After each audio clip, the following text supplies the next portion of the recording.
के लिए बनाई गई करीब करीब हर वैक्सीन को लेकर सवाल उठाए गए हैं कि आखिर ये वैक्सीन कोरोना के नए वेरिएंट के लिए सफल साबित होगी या फिर नहीं, या असरदार है या नहीं। और ऐसे में अलग अलग वैक्सीनों को लेकर कई शोध भी किए गए, लेकिन कोई ठोस जवाब निकलकर सामने नहीं आया।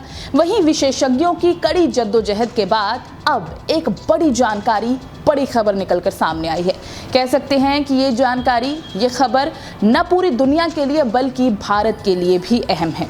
और ऐसे में हम कह सकते हैं कि कोरोना का इलाज मिल गया है। तो बिना देरी किए आइए आपको बताते हैं उस खबर के बारे में जिसका हम सभी को लंबे समय से इंतजार था। खबर ये है कि ऑक्सफोर्ड एस्ट्राजेनेका ने कोरोना के सभी वेरिएंट का खात्मा करने वाली बूस्टर डोज तैयार कर ली है। ऑक्सफोर्ड एस्ट्राजेनेका की वैक्सीन को serum institute of India Covishield के नाम से उपलब्ध करा रहा है। ब्रिटिश अखबार फाइनेंशियल टाइम्स की रिपोर्ट के मुताबिक ऑक्सफोर्ड एस्ट्राजेनेका की इस बूस्टर डोज ने कोरोना वायरस के स्पाइक प्रोटीन के खिलाफ बेहद मजबूत एंटीबॉडी पैदा किए। रिसर्च में ये भी पाया गया कि इस बूस्टर डोज को जितने लेट लगाया जाएगा, ये उतनी बेहतर इम्यूनिटी तैयार करेगी। मतलब ये हुआ कि अभी ऑक्सफोर्ड एस्ट्राजेनेका की वैक्सीन के 2 डोज लगाए जा रहे हैं, जिनमें काफी गैप रखा गया है। ये बूस्टर डोज इन दोनों डोज के बाद लगाई जाएंगी।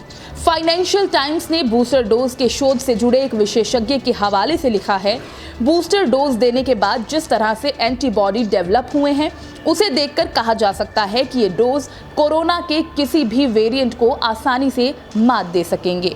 भारत ने हाल ही में कोविशील्ड की पहली और दूसरी डोज के बीच के अंतराल को 12 से 16 हफ्ते कर दिया, जो पहले 8 हफ्ते था, जिसके बाद इसे लेकर कई सवाल उठाए गए।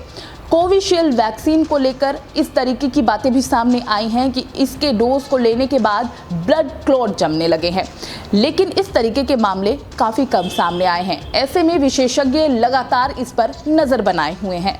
भारत सरकार ने कोविशील्ड वैक्सीन लेने के बाद बनने वाले ब्लड क्लॉट को लेकर एडवाइजरी भी जारी की है, जिसके मुताबिक टीका लगवाने के 20 दिन के अंदर किसी व्यक्ति को छाती में दर्द, सांस लेने में तकलीफ, हाथ में सूजन या ज़्यादा दर्द, टीका लगने वाली जगह पर लाल निशान, पेट में दर्द, लगातार उल्टी आना, सिर दर्द होना, किसी अन्य हिस्से में दर्द होना, आंखों में दर्द जैसे लक्षण आए तो तत्काल डॉक्टर के पास जाएं, जिससे उसे समय रहते सही इलाज मिल सके। बहरहाल ऑक्सफोर्ड एस्ट्राजेनेका की ये बूस्टर डोज से जुड़ी खबर ऐसे समय पर आई है जब कई विशेषज्ञ और डॉक्टर्स बार बार इस बात पर जोर दे रहे हैं कि मौजूदा वैक्सीन कोरोना के सभी वेरिएंट्स पर असरदार नहीं है। ऐसे में इस बूस्टर डोज का बनकर तैयार होना न सिर्फ भारत के लिए बल्कि ब्रिटेन के लिए भी राहत भरी खबर है। ऑक्सफोर्ड का बूस्टर डोज के ट्रायल से जुड़ी रिसर्च में पाया गया है कि कोरोना वायरस के किसी भी वेरिएंट पर यह बेहद प्रभावी है। कोरोना की शुरुआत में जिस तरह से वैक्सीन बनने और उसे खरीदने के लिए दुनिया भर के देशों में रेस लगी थी, ठीक उसी तरह से अब बूस्टर डोज के लिए मारामारी मची है, क्योंकि अब कोरोना के इतने नए वेरिएंट आ गए हैं जिस पर ये वैक्सीन काम करती या फिर असर करती दिखाई नहीं दे रही थी। कैसी लगी आपको ये स्टोरी, कमेंट बॉक्स में जरूर बताएं और डेली बज़ इंडिया को लाइक और सब्सक्राइब जरूर करें।